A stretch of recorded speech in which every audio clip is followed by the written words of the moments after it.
అమరావతి రాజధాని ఉందో రాజధాని ముంపుకు గురి కాకుండా కొండవీటి వాగు అభివృద్ధికి ప్రభుత్వం చర్యలు చేపట్టింది. దీని నిమిత్తం మొన్న కేబినెట్ సమావేశంలో 1585 కోట్లు కేటాయించడం కూడా జరిగింది. అయితే కొండవీటి వాగు గుంటూరు జిల్లా పేరేచెర్ల నుంచి స్టార్ట్ అవుతుంది. మొత్తంగా ఉండవల్లి దగ్గర నుంచి కృష్ణానదిలో కలుస్తుంది. ఈ కొండవీటి వాగు అభివృద్ధి కోసం చేపట్టే చర్యల్లో బోల్డంతమంది స్థలాలు పొలాలు కూడా కోల్పోవాల్సిన పరిస్థితి అయితే ఉంది. ఇప్పటికే సీడ్ యాక్సెస్ రహదారి విషయంలో వెనకడుగులో ఉంది ప్రభుత్వం. ఇదే సందర్భంలో కరకట్ట రహదారి ఏదైతే ఉందో అమరావతి రాజధానికి వెళతాకి అమరావతి కరకట్ట రహదారి ఉందో దాన్ని 4 లేన్లు చేస్తామన్నారు. అది కూడా పూర్తి స్థాయిలో ఇప్పటివరకు ముందడుగు పడలేదు. ఇవి కాకుండా మళ్ళీ కొండవీటి వాగు అభివృద్ధి అంటూ వెడల్పు చేస్తామంటూ ఓ ప్రకటన చేసింది ప్రభుత్వం. ఇప్పటివరకు మార్గదర్శకాలు అయితే విడుదల చేయలేదు.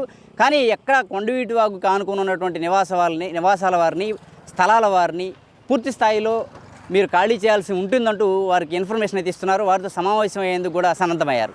అయితే అసలు కొండవీటి వాగు అభివృద్ధి చేయడానికి 1500 కోట్లు సరిపోతాయా?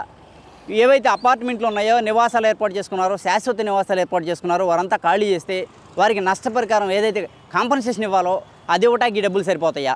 అసలు ఈ 2.5 ఏళ్లలో ఏదైతే 5 ఏళ్లలో ఏదైతే ఒక నిర్దిష్ట కాలపరిమితి పెట్టినారో ఈ కాలపరిమితిలోపు కొండవీటి వాగు అభివృద్ధి చేయటం అనేది సాధ్యపడుతుందా లేదా? అసలు ఈ కొండవీటి వాగు ఎక్కడ స్టార్ట్ అవుతుంది, ఎక్కడ ఎండ్ అవుతుంది, పూర్వపరాల నుండి కూడా మనం పరిశీలిద్దాం.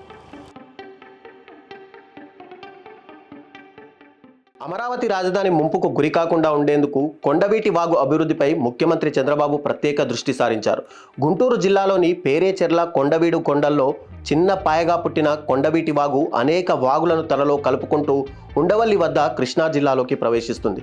తాడికొండ, మంగళగిరి నియోజకవర్గాల పరిధిలోని మేడికొండూరు, తాడికొండ, తుళ్లూరు, మంగళగిరి, తాడేపల్లి మండలాల గుండా ఈ వాగు ప్రవహిస్తుంది. ఇది 453 చదరపు కిలోమీటర్ల విస్తీర్ణం కలిగి ఉంటుంది.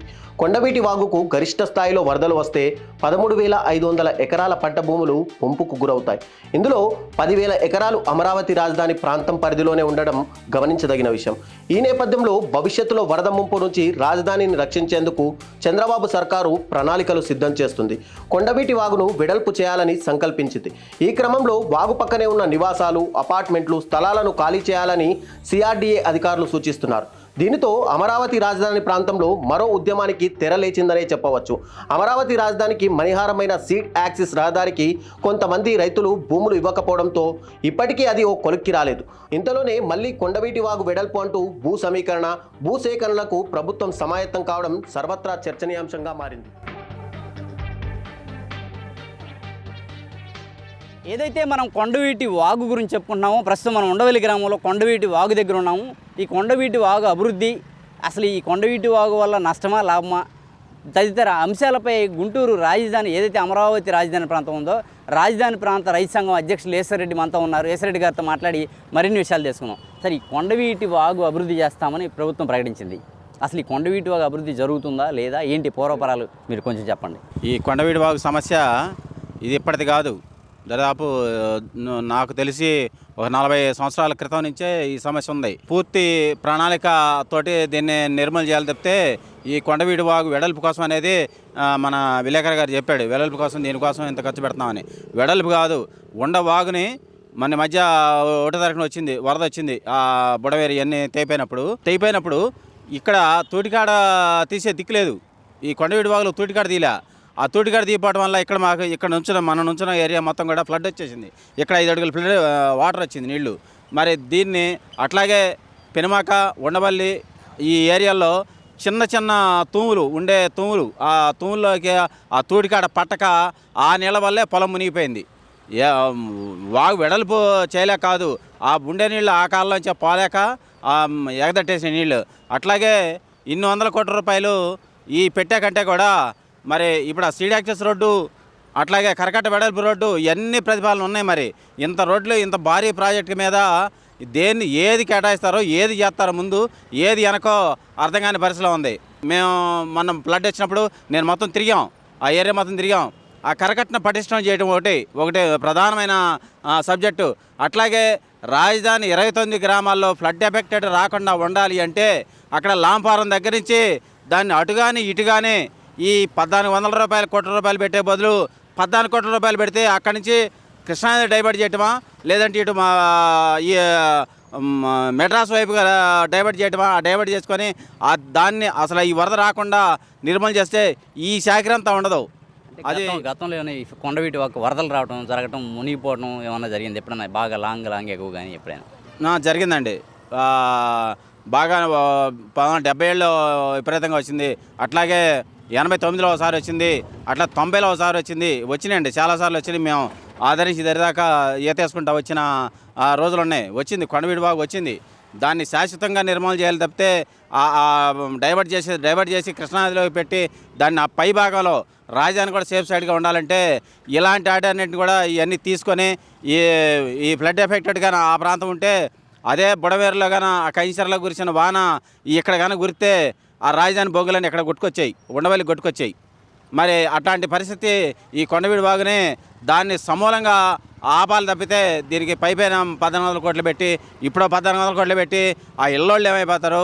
ఆ అపార్ట్మెంట్ వాళ్ళు అందరూ ఉన్నారు. ఆ పక్కమంటే ఉండవల్లిలో అపార్ట్మెంట్ కట్టుకునే వాళ్ళు ఉన్నారు చాలామంది, చాలా ఇళ్ళు ఉన్నాయి. మరి వాటన్నిటికీ మరి ఏం పరిహారం, మరి చంద్రబాబు గారి పరిహారం ఇస్తాననేది కూడా నాకు ఎక్కడ కనపడతలా. అంటే ఎప్పటి నుంచో సీడ్ యాక్సెస్ రహదారి అయితే ఎప్పటి నుంచో అలాగే పెండింగ్లో ఉంది. ఎప్పుడో రాజధాని ఇదిగో ఇక్కడ రాజధాని దగ్గర సీడ్ యాక్సెస్ నేటికి పూర్తి గల మళ్ళీ ఇప్పుడు కొండవీటి వాగు అంటారు. దీన్ని ఎలా చూడొచ్చు మనం? సీడ్ యాక్సెస్ రోడ్డు ఏమన్నా ఆ భూములు వేయడానికి రైతులు సిద్ధంగా ఉన్నారు. అది ఏంటంటే ఇదిగో గ్రీవెన్స్ E1 జోను ఇన్ని రకాల జోన్లు పెట్టి అక్కడ ఏమి కన్స్ట్రక్షన్ చేయకుండా కూడా ఉంటున్నారు. ఈ ఉండవల్లికి ప్రత్యేకంగా ఒక మారుమూల కొండమటే ఆ స్థలం చూపించారు. ఆ జరీబుల వాళ్ళకి అక్కడే, మెట్ల వాళ్ళకి అక్కడే చూపించారు. జరీబుల వాళ్ళకి జరీబులు ఇవ్వండి, ఆ తదిమ E1 జోను ఇచ్చినాడు ఇస్తాడు, ఇవ్వనాడు భూములు అయితే ఇస్తామని రైతులు అంటున్నారు. కానీ ప్రభుత్వం వారు ఇప్పటికే దాదాపు 5-6 నాయకుల చేట మేము ఈయడానికి సిద్ధంగా ఉన్నాను పంపిస్తే మెసేజ్ పంపిస్తే అక్కడి నుంచి ఇంతవరకు రిజల్ట్ అంటూ రాలా. మరి వాళ్ళు ప్రభుత్వమే అంత నిర్లక్ష్యంగా ఉన్నప్పుడు రైతులు ఇస్తామన్నప్పుడు వీళ్ళు రావడానికి వీళ్ళు మాట్లాడుకోకుండా వాళ్ళు అదే పెట్టుకొని ఈ కొండవీటి వాగు బాగు చేస్తాం, లేకపోతే కరకట్టేస్తాం, సీడ్ యాక్సెస్ రోడ్డు వేస్తాం. ఏంటి అసలు ఇన్ని వేల కోట్ల రూపాయలు అసలు ఒక్క ఊళ్ళో ఇన్ని వేల కోట్ల రూపాయలు పెడతాం? ఇంత అవసరమా? ఒక రోడ్డు తీసుకోండి, ఆ కొండవీటి వాగు నిర్మూలన చేయండి. ఇది చేస్కరం తప్పితే ప్రజా డబ్బుని ఇంత దుర్వినియోగం పరచడం కూడా అంత కరెక్ట్ అయింది కాదు. దాని మీద ఎప్పటి నుంచో నమ్ముకొని ఇళ్ళోళ్ళు చాలామంది ఉన్నారు. ఉండవల్లి చూడండి వాగులంటే మరి ఈ పక్కన కోమటి జయరామ్ గారు ఇల్లు అవన్నీ ఉన్నాయి. మరి అవన్నీ తీస్తానంటే మరి వాళ్ళకి ఎంత ఇబ్బంది. మరి ఇవన్నీ సాల్వ్ చేయడానికి అసలు ప్రయత్నం కూడా చేయట్లా ఆయన. అంటే కరకట్ట మీద అటువైపు ఏదైతే కృష్ణానదికి రిజర్వ్ కన్జర్వేట్ ఉందో అటువైపే బోల్డని అతిథి గృహాలు ఉన్నాయి, అవి తీస్తామని గతంలో చంద్రబాబు చెప్పారు, జగన్మోహన్ రెడ్డి చెప్పారు, ఎవరు తీయలేదు.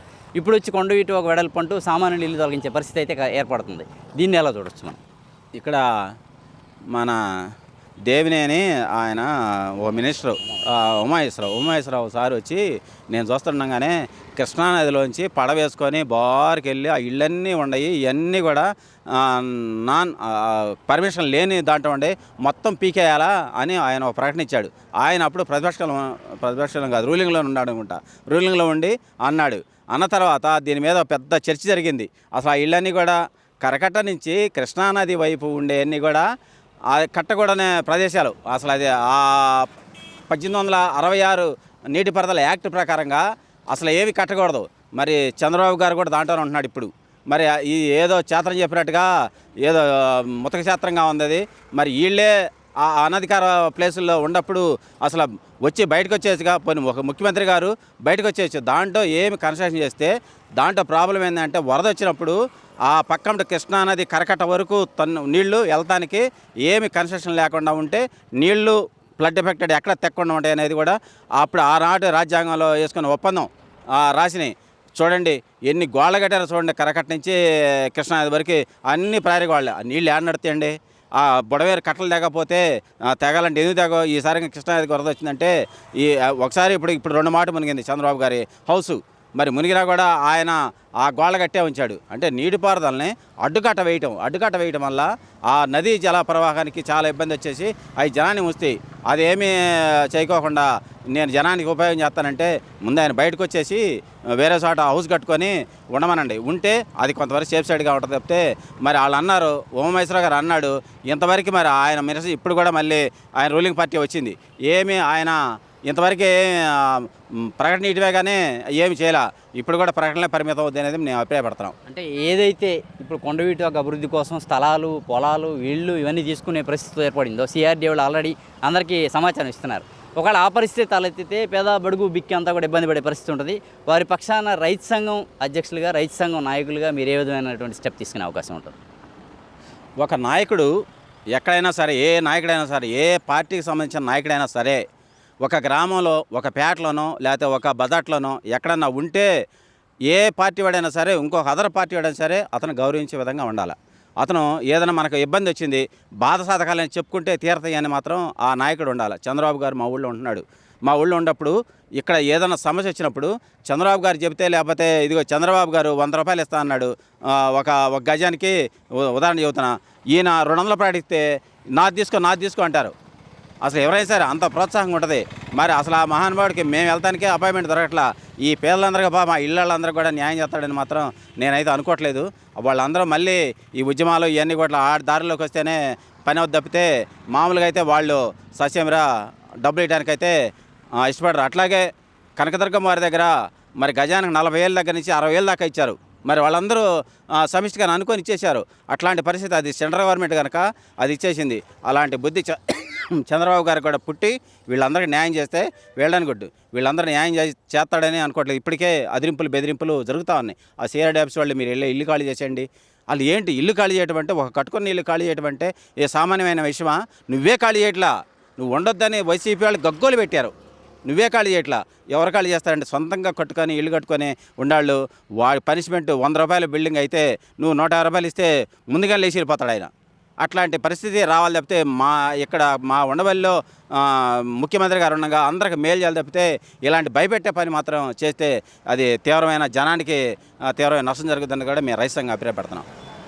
రైట్. ఏదైతే ఈశ్వరెడ్డి గారు చెప్పారో, కాంపన్సేషన్ నష్టపరిహారం విషయంలో ప్రభుత్వం ఒక అడుగు వేసి ఎవరికి ఇబ్బంది కలగని విధంగా చర్యలు తీసుకుంటే పర్వాలేదు, లేదంటే ఖచ్చితంగా రైతు సంఘం నేతగా ప్రజల పక్షాన, రైతుల పక్షాన పోరాటం చేయక తప్పదని స్పష్టం చేస్తున్నారు. అదేవిధంగా ఏదైతే చంద్రబాబు ముఖ్యమంత్రిగా ఉన్నారో ఆయన ఉన్నటువంటి కరకట్ట దిగువన ఉన్న గెస్ట్ హౌస్లు ఖాళీ చేస్తాము, ఖచ్చితంగా చేపిస్తామని టీడీపీలో ఉన్నటువంటి నేతలే చెప్పారు.